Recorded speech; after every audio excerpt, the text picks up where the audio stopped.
was in 6th grade. I was on my way home by subway with my mom, and a man with a paper bag was standing in front of us. He kept staring at me and feeling burdened. I tried to ignore him by borrowing my mom's cell phone and watching YouTube. However, the man suddenly said, "She looks a lot like my daughter."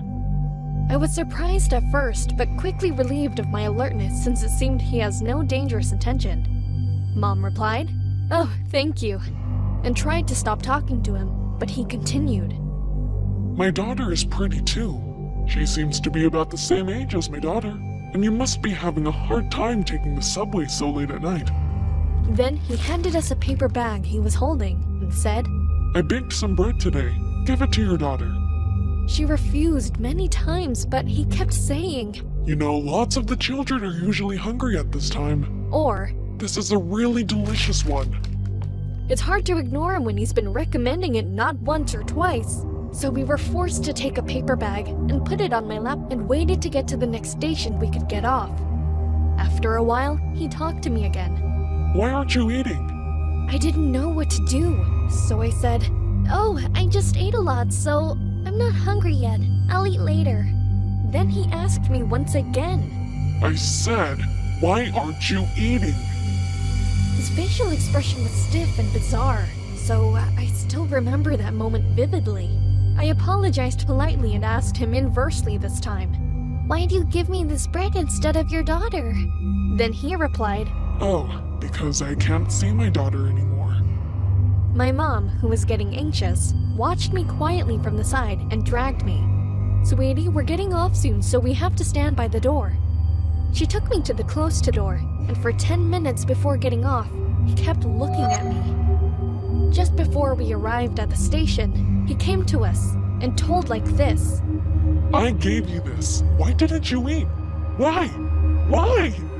We couldn't make a fuss while we were still in the subway, so we waited desperately to arrive at the station as soon as possible.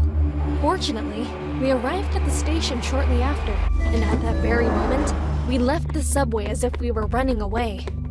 I thought about eating bread on our way home because of his favor. However, I was also a little suspicious that he tried to force me to eat it, so I ended up throwing it away eventually.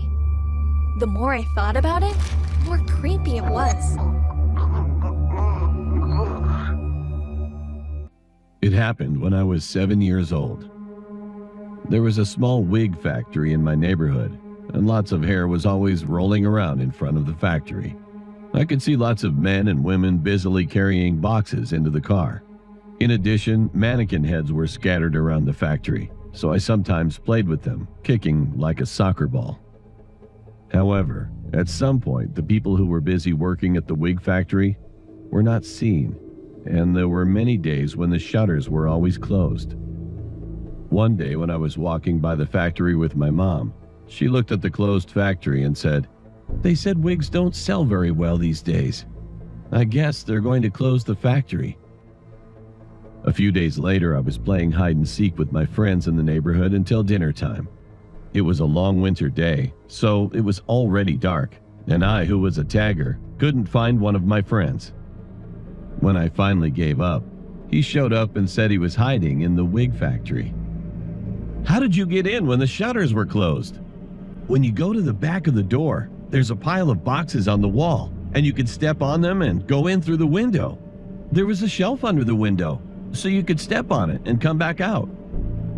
I thought it was a good idea. And as soon as the next tagger was decided, I ran to the factory with one friend. It was very easy to step on the box and go inside, as he said. The moonlight came through the window so we could see inside the factory. Mannequin heads with wigs on them were lined on the shelves. Since they were all looking at the wall, we could only see the back of the mannequin's head. Now that I think about it, I would have been chilled to see all the black hairs, but it would have been no big deal for a 7-year-old who was just distracted by hide and seek. So me and my friend waited for the tagger, giggling with each other, but there was no sign of him when time went by. We eventually came out of the window again and decided to play one last game before going to dinner. I became a tagger again this time. After counting 10, I went around looking for my friends, and finally, the last two were left. I grinned and headed straight to the wig factory and shouted as I pushed my face through the window. "I won't be fooled twice. I know you're there, so get out of there." I went to the window to find friends who didn't answer. And then I felt something different from before. One of the heads of the mannequins, which were all looking at the wall, was looking at me. The moment I made eye contact with it, I felt like my whole body was electrocuted, and my heart dropped because the mannequin had a torso, unlike other mannequins. I was so surprised that I started screaming and crying, but no one came to see me, as if they didn't hear me. The mannequin was constantly shaking from side to side or moving little by little, spinning in place. When I came to my senses, I took the courage to come closer to it, and I could see its face was very pale and the eyes were unfocused. It was an old man. He was hanging from the ceiling on the pillar next to the shelf, and his face and his body were facing me as the rope turned. Being surprised, I immediately left the window and ran home crying. I told my parents all the truth as soon as I arrived, and they also reported to the police immediately, feeling serious. My dad, who went to the factory, kept comforting me in case I was terrified and shocked. However, I ended up suffering from what happened that day as a nightmare for a fairly long time. Later, according to the conversation of the elders in the neighborhood, the wig factory was suffering from financial difficulties, and the owner of the factory, who was in debt because of it, eventually closed the factory that day and hung himself. And a suicide note was also found nearby. The corpse I saw for the first time in my immature days gave me a mental trauma. And after that, I could no longer watch the scene that people hang themselves in movies or dramas, even now.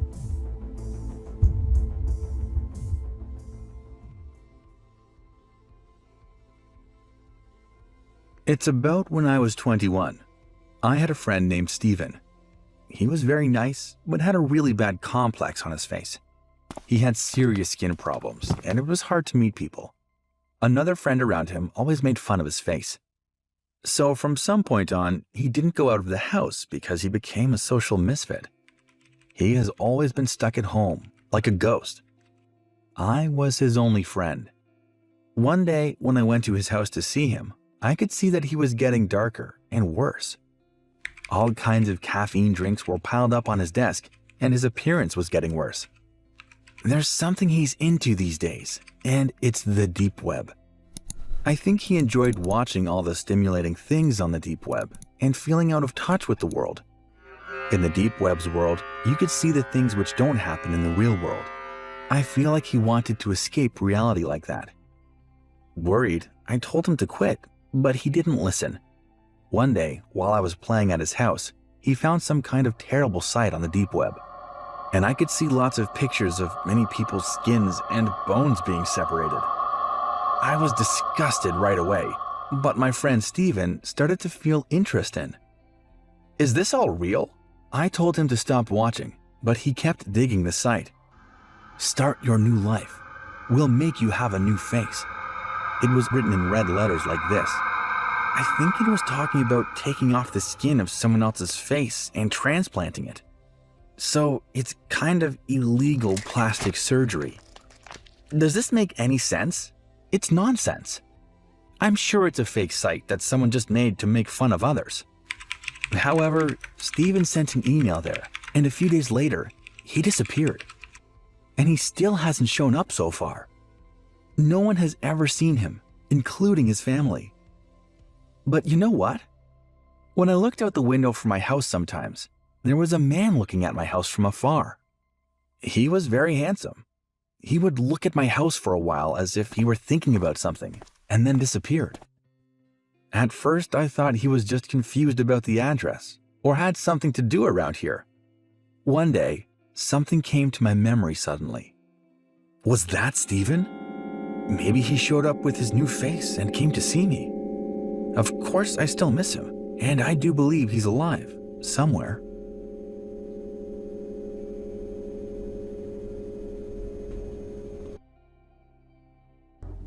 I grew up in the Upper Peninsula of Michigan. My family moved up there when I was about 6 months old.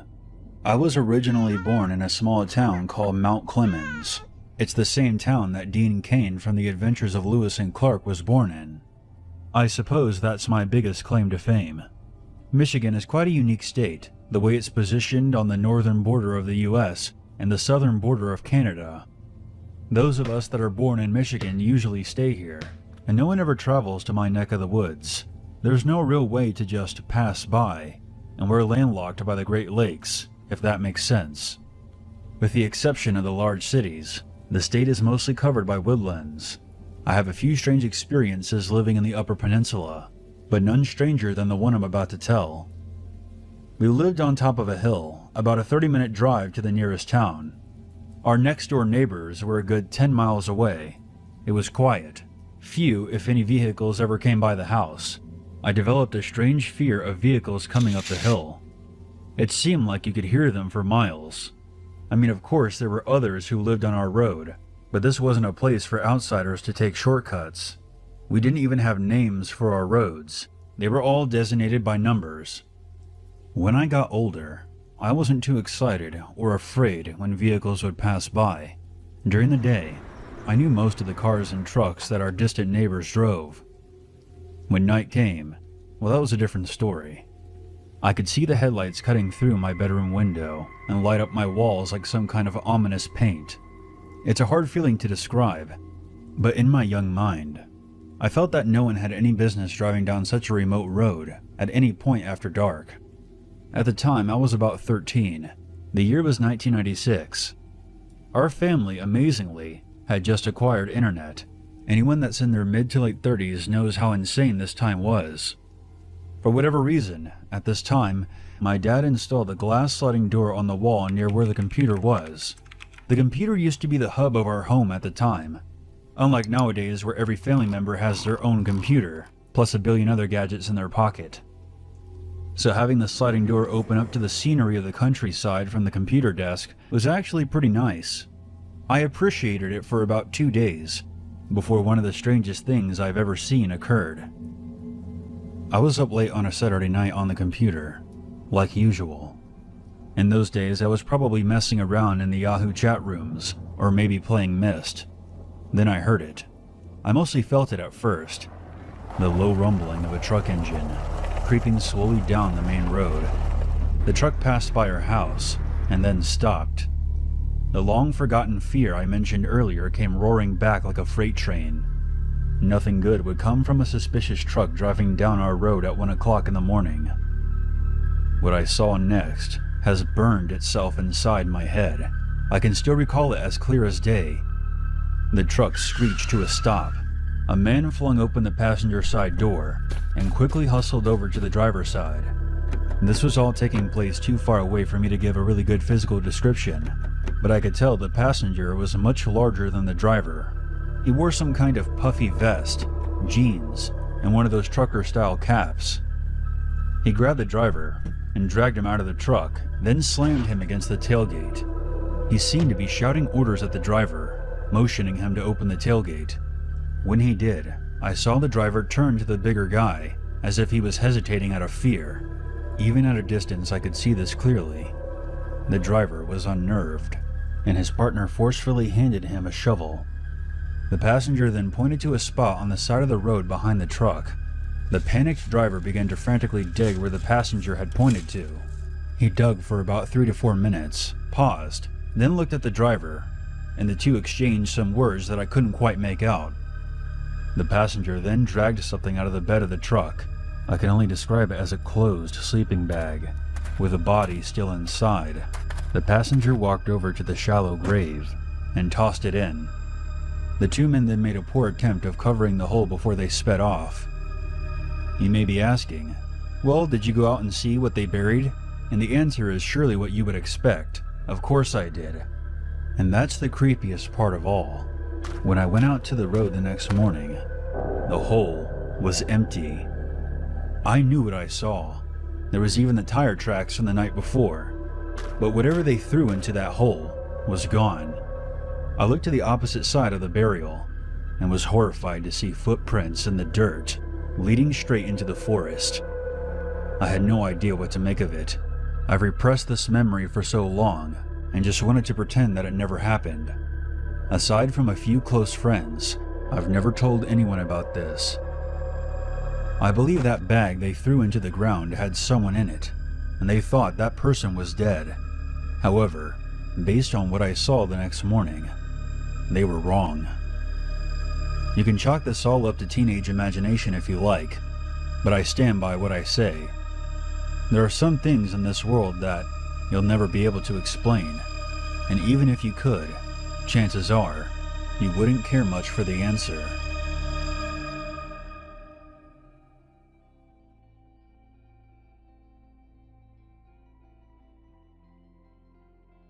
This happened 7 years ago. I was a freshman in middle school at that time, and I was interested in graphics, so I was attending an academy to learn 3D Max. The academy lasted 4 hours every weekend, but anyway, I really didn't want to go that day. The reason was that I just felt bored. So I decided not to attend the academy that day, but I had no money. So I sat at the bus stop playing cell phone games for 30 minutes. Feeling bored, I ended up heading in front of my house, praying for my father not to be there. And then I thought of an idea. Maybe I could just ring the doorbell to find out. This is a method of verification that I'm still using well. However, there was only one small problem. I had to hide well so that I wouldn't be caught because my dad shouldn't see me when he came out. It's impossible to run and hide because the hallway is wide. Fortunately, my house is on the first floor, so I could jump over to the parking lot right in front of me to hide. Anyway, I pressed the doorbell after deciding my mind, but there was no response from inside my house. I couldn't judge immediately, since he usually slept in the room during the daytime on weekends. So I pressed it 3 more times and a little relieved that no one came out. I was sure that no one was at home. However, I was more careful because I felt guilty for no reason when I did any bad thing. He might pretend he's not home knowing I'm the one pressing the button. I went back to the apartment, checking the balcony of the apartment, and even asked the security office. But my doubts didn't go away. In the end, there was only one way left: to call home.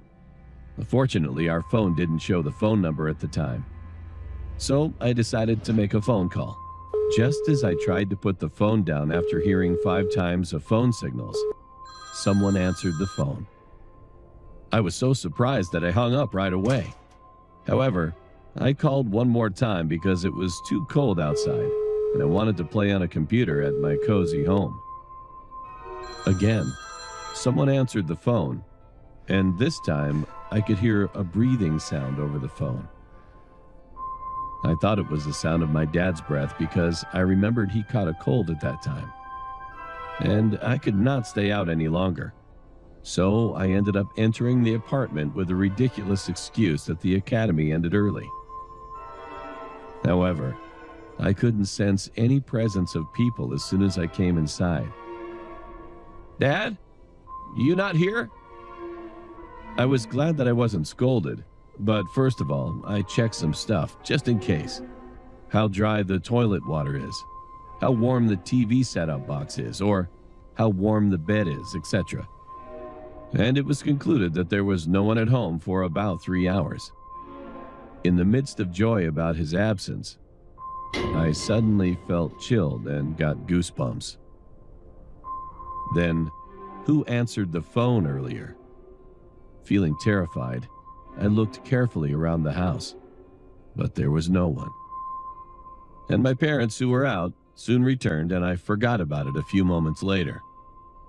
But now that I think about it, I think maybe there's an intruder inside the house. He might have been hiding somewhere in the house, and he probably sneaked out while I was in the bathroom. If I had encountered him at that time, I might not have been writing this now.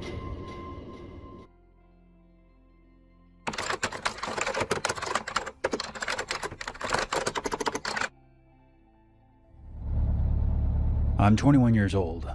This happened to me shortly after I turned 18 and graduated high school. My family moved to a new house in Texas. My mother claimed that it was so we could get a fresh start, but I knew the truth.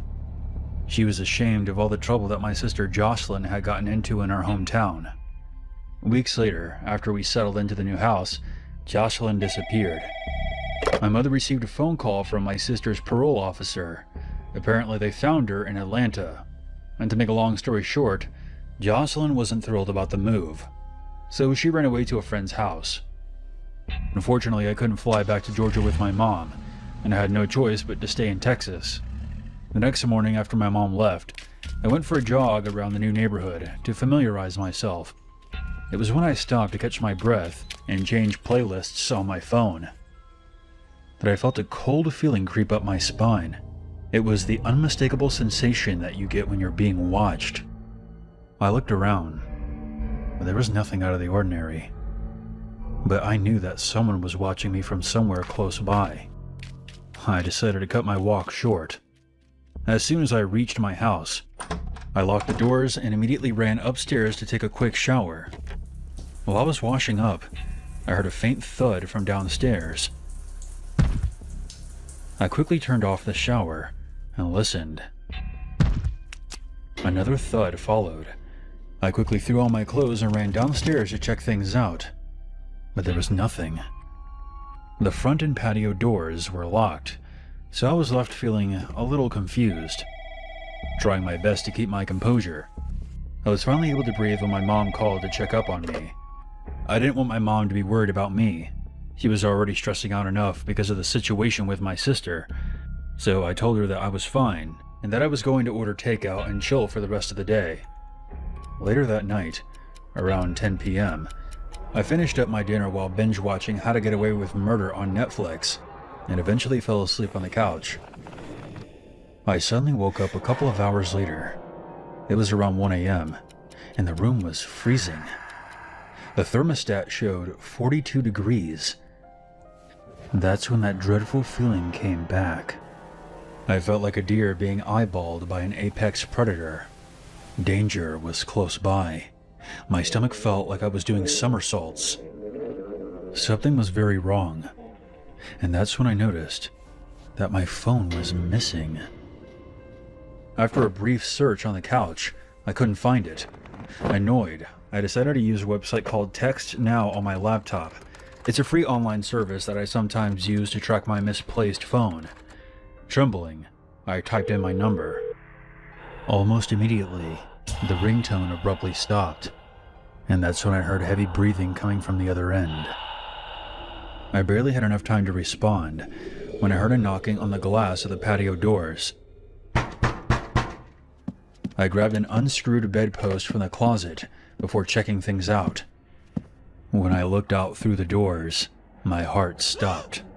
Holding my phone was a dark figure in a goat mask. Before I can make out any other details, the masked man slid my patio door open. At the speed of light, I burst through the front doors and headed for my neighbor's house across the street. There, I banged on the door until an older woman came to greet me. She immediately called the police after I explained everything to her. The cops arrived 10 minutes later, and after a thorough search of my house, they found no trace of the intruder. After that ordeal, there was no way I was staying in that house alone, so I asked the officers if I could accompany them to the station, to which they obliged. While I was at the station, one of the officers informed me that they had located my phone outside the house. However, since there were no fingerprints on it, added to the fact that I couldn't give a detailed description of the assailant, it was a dead end. There was one last unpleasant surprise when I unlocked my phone to call my mom. Upon seeing what was in my photo gallery, my blood ran cold. The officer saw that I was uneasy and asked me what was wrong. I handed him the phone. There was about 15 videos of me sleeping on the couch, each nearly 3 minutes long. The masked man that I saw had been inside my house and was watching me while I was sleeping. I felt so violated that I became nauseous and called my mom and told her everything. Hours later, she and my sister came straight from the airport to come get me. We didn't live in that house much longer after that. For the longest time, I couldn't stop thinking about what could have happened if I had woken up with that man standing over me. Perhaps I wouldn't be here to tell you this story. It took a while, but I finally came to terms with what happened. But I would be lying if I told you that this experience doesn't haunt me to this day.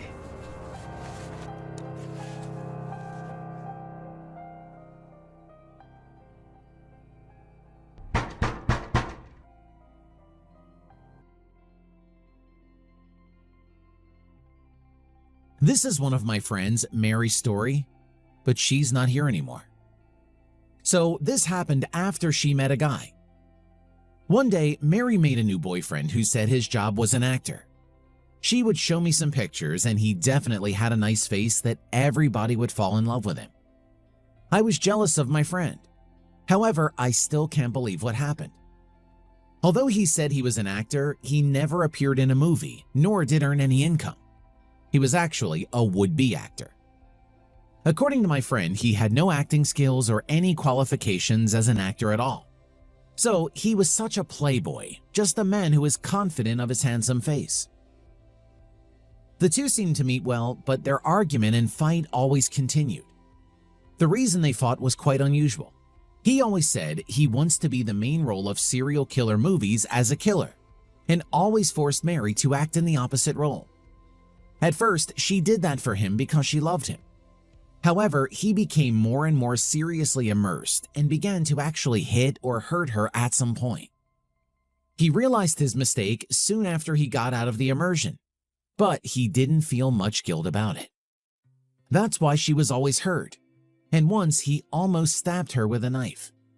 I told her to break up right away, but she was already felt love in him so deeply that she couldn't easily break up with him.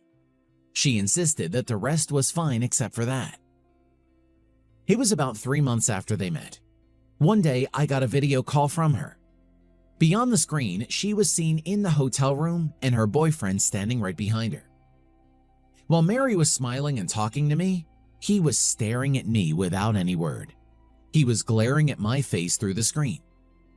He rummaged through his bag and took out a small hand axe. Then he came up and began to spit out some kind of lines to Mary. She looked confused and asked him, "What are you doing, babe?" For no reason, he became more and more furious, mumbled something, and hacked at her head with an axe. The cell phone fell from her hand to the floor, and soon I couldn't see them through on the screen. I screamed. After I heard some horrible smashing sound for a while, the sound stopped. The footsteps followed and he finally picked up the phone. His face was all covered with blood and he was smiling with his gums. Finally, I did it. My first movie. How is my acting? Isn't it fun? Hey, clap your hands. Clap. If you don't clap, I'll cut your friend's neck.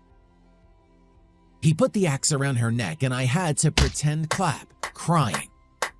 My mind was coming over faint. He put the cell phone on the shelf, lifted her dead body up, and smiled at me with a V sign, as if he were taking a commemorative photograph. Being terrified, I screamed, hung up the phone, and immediately called the police. As soon as they arrived at the scene, that guy was immediately arrested by the police and ended up being imprisoned. Until the end, he claims that he is an actor, and that he is innocent because what he did is just a part of acting.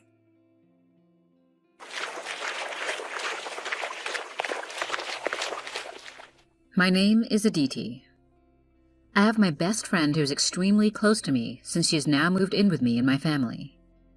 For your information, she is 7 years older than me. She grew up in a small town, and a lot of murders and gruesome incidents occurred there.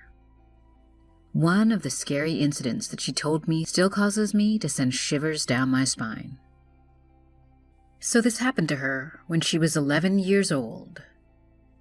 There was a young, kind, and extremely beautiful woman in her town who was happily married to her husband. They lived in conjugal harmony, but there was something, a dark secret that she was hiding. The woman, who we'll refer to as Veronica, had a child, and that baby was not her husband's. She couldn't let her husband know about this, as this baby was a result of one of her old affairs. She was 8 years old then, and has been living at one of her friend's houses. Veronica used to visit her friend's house to meet her child secretly every night after her husband fell into sleep. However, when her husband had returned home late from work one day, then he realized that his wife wasn't home. Worried, he started looking for Veronica desperately. He had continued searching everywhere in town until he decided to check at her friend's house. When he finally arrived at her house, he noticed Veronica talking and laughing with a child. Wondering who the girl was, he stood behind a tree and started to eavesdrop on their conversation. And when he heard every conversation between them, then he ended up realizing that his wife cheated on him, got pregnant, and even gave birth, who was not his baby. This pissed him off enough, so he eventually created the most horrifying plan. One night, he put sleeping pills in her coffee, which caused her to sleep for 12 hours. Eventually, Veronica could not meet her child that evening, and he snuck into her friend's house to kidnap the child. After kidnapping her, then he took her to a dense forest. She was crying. Then he smiled the creepiest way and said, "You are going to meet your mommy." She continued crying and tried to escape, but she couldn't get out, as she was buried from head to toe in soil. She was never seen after that. A week later, her body was found in the ground, and this made Veronica deeply shocked. And it turned out that her husband had actually dug a hole and threw her in. He soon arrested by police and was finally sentenced for his crime. However, Veronica couldn't get out of the grief for her lost child and ended up falling sick in bed for a long time. It has been 9 years since this happened, but he still remains in jail.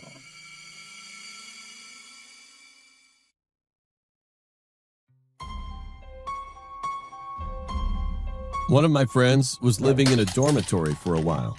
He ended up renting a room after fighting with his roommate, who did not get along well. The house was very cheap, near the school, and the transportation around it was quite comfortable. So he signed the contract right away, saying he was lucky. I was doubtful of the ridiculously cheap price, but shrugged it off, thinking, hope everything's okay. But nothing much happened for a year. However, I couldn't see my friend at some point. He was not seen not only in the classroom, but also in frequently visited restaurants, bars, or anywhere else at all. First of all, I began to worry about him. Thinking there might be something urgent going on in his house, I kind of put down my worries. It had been more than 5 days. Being nervous, I ended up going to his house. However, there was no answer from inside, no matter how many times I knocked and called his name. Thinking he might have really gone to his home, I was about to turn around, and I inadvertently turned the doorknob of his house. But somehow the door was open. "Hey, are you in there?" The moment I went inside, I couldn't move at all, getting goosebumps all over my body. The walls of the living room were covered with blood. Strangely, there were countless bloodstains on the walls of the height of the doorknob only, as if they were dotted with some kind of red paint. At that moment, I noticed that someone who looked like my friend was curled up in a blanket on the bed. I headed to the bed carefully. "Hey, I was worried. What happened?" Saying this, I tried to roll up the blanket with one hand, but it didn't go up easily. It felt like the blanket had attached to something, so I tried to lift it with both hands. The moment I lifted it, it fell off with a sticky noise. And it was my friend, who was dead with blood all over his body. After his blood flowed from the body and hardened, the blanket and body were stuck together. His eyes were wide open, and he seemed to be in extreme fear right before he died. I screamed and immediately reported it to the police. They initially suspected me, who was the first discoverer, but soon after, when the autopsy and investigation were over, they gave me the details. The cause of his death was excessive bleeding. The other part of his body was perfectly fine, and he had no stab wounds or cuts. But every second joint of his 10 fingers was torn out. All the blood on the wall belongs to my friend, and almost half his blood was gone. It was concluded that he died of excessive bleeding while tapping and scratching on the wall, so that his fingers all torn out. It didn't make sense. Perhaps he saw something in the room and found a doorknob to escape, but couldn't open it. The blood was covered on the wall only, because he knocked the wall about the height of a doorknob frantically. And later, he hid under the blanket for some reason, but eventually died because of too much bleeding. Then, what was it my friend did see in his room?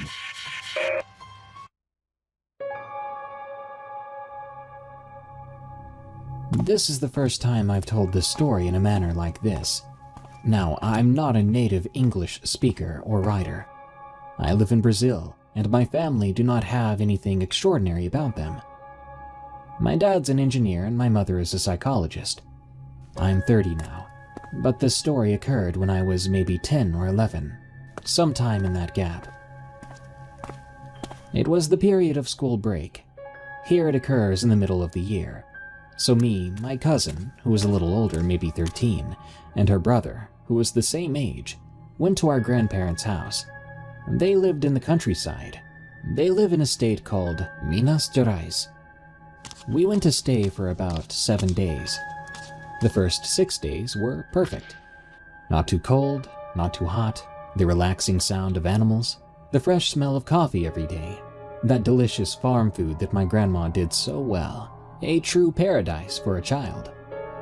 And then the night of the 6th day. I'll never forget that. The sounds, the sensations. For some reason, that day I was having trouble sleeping.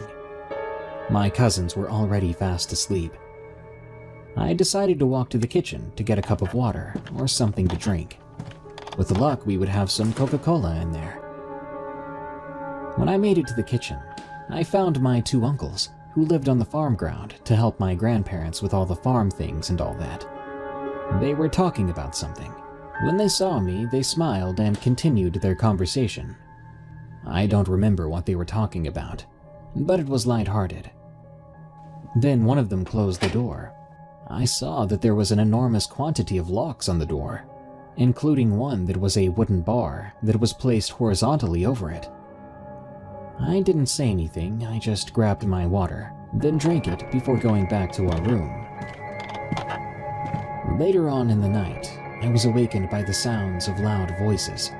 I looked around a little lost, and I saw my cousin holding her sister in his arms. She was crying a lot, and said, "You hear that, Matthias?" when she saw that I was awake. I then heard one of my uncles screaming, "It's coming back!" Soon after, I heard the first gunshot I'd ever heard in my life. I think it was a hunting rifle. I'm not a weapons guy, so I don't know the type. I nearly screamed. Then one of my uncles went into the room, a rifle in his hands. He saw us and seemed relieved. He smiled, but before he went back, he told us, "Stay away from the windows." And we did just that. For the next hour, I think, we 3 just got together and waited. I swear I remember the sound of something big circling around the property. It reminded me of when a dog walks, the sound of 4 legs hitting the ground. The sound of heavy breathing came really close to our window.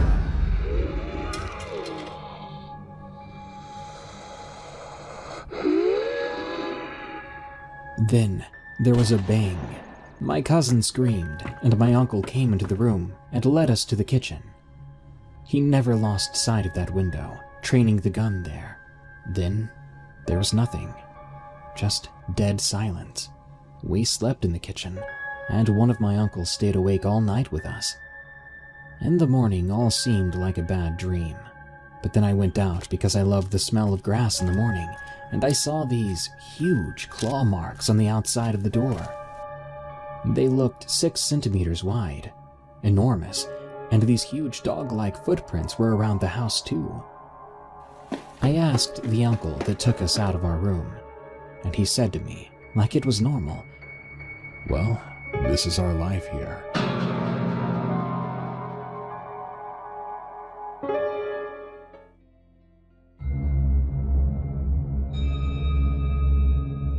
I was in high school when this all happened. This was back in 2016, and I had recently started walking home from school.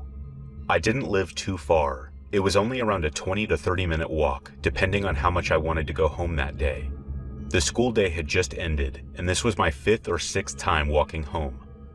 I decided that I would go the long route instead of the shorter one that I normally take. Little did I know what I was walking into. After getting out of the parking lot, there was a long road that led to a neighborhood just behind the school. On one side of the road, there was the baseball field, and on the other was a small factory-looking place. Usually I would follow this road down into the neighborhood and cut through there until I reached the main road, where I'd be roughly 15 minutes away from home. So I climbed up the side of the hill between the back road and the factory place and began my walk through. There were multiple buildings on each side of the path I was walking on. I had headphones on because it's what I usually did when I walked home. Only this time, since the only cars that would pose a threat, if any, would come from where I can see them. So instead of having one side in, I had both sides in, blaring loud enough to drown out any noise surrounding me. It was a joyful walk for the most part. I kept swapping between staring at the sky and the trees behind some of the smaller sized buildings. It was the middle of spring, and I live in Michigan, so I appreciate the small breeze and greenery when it finally rolls around. I had walked past one of the buildings, but it seemed off compared to the rest of them. This one had no windows, and the outside of it was worn down, like someone had been chipping away at it for a while with a chisel. I brushed it off like it was nothing, and continued on walking. However, during the time that it took for the song I was currently listening to swap to the next, I heard an extremely loud scream. I took my headphones off and let them rest around my neck. I stood confused for a few seconds, wondering if I was imagining things, or if it was part of the song. After those few seconds, another scream filled my ears, only much louder than the one before. Now, if you ever hear something like this when you're walking somewhere, I advise you to stop what you're doing, find out where you're at, and call 911 to report it. I decided to check it out and see if everything was okay. The screams sounded almost staged, but I couldn't be sure without checking it out for myself. I walked up to the building so I could look through the holes in the door. It looked old and had a fair bit of rust around it, so it was an average peephole, but more of a rusted away you need to replace this door kind of hole. I looked inside, and what I saw made my stomach turn, faster than I ever thought it could. Inside was a man. He was wearing all black, and a mask that you probably could buy at a party store, if I had to guess. There was also a woman who was on the floor. She had bruises and blood stains on her shirt. The man was holding a hammer that had blood covering the tip of it. I cannot go into detail of what I saw next, but it was the most disturbing thing I have ever seen. I had the sudden urge to throw up. I backed away from the door and threw up, only nothing came out because I hadn't eaten much that day. A few seconds after that, I heard the sound of the man's shoes practically stomping on the floor inside the building, and they were getting closer. I gathered my composure quickly and started to pull out my phone when the door swung open and the man stepped out. I pretended that I had been recording the entire thing to hopefully scare the guy into letting me live if I told him I wouldn't tell anyone if he would let me go. He proceeded to slam the door shut after a few minutes of us standing there, staring at each other without muttering a single word. My heart was beating so fast that I was beginning to be distracted by it, as well as the fear that this could be my last moment. After he slammed the door and went back inside, I took off running and immediately called 911. They stayed on the line with me until I got far enough away to feel safe telling them my location. A couple cop cars showed up roughly 6 to 7 minutes later, and I pointed them to the building. There were 4 of them. When they came back, nobody else was with them. The man had taken off during the short amount of time he had and must have taken the woman with him. They found some hair and blood on the floor, but other than that, it was as if the two were never there to begin with. The police never found the guy, and I never saw any reports or articles about a missing woman or a woman that was killed. After that day, I never walked home again. I always either rode the bus or had one of my parents pick me up. About half a year after that, I eventually transferred to an alternative high school that was much farther away from those buildings than my old school. I was 16 at the time, and I am currently 20, going on 21 in August, and this incident has been with me ever since. I have always been skeptical about situations around me, but after that, I was never even close to the same again.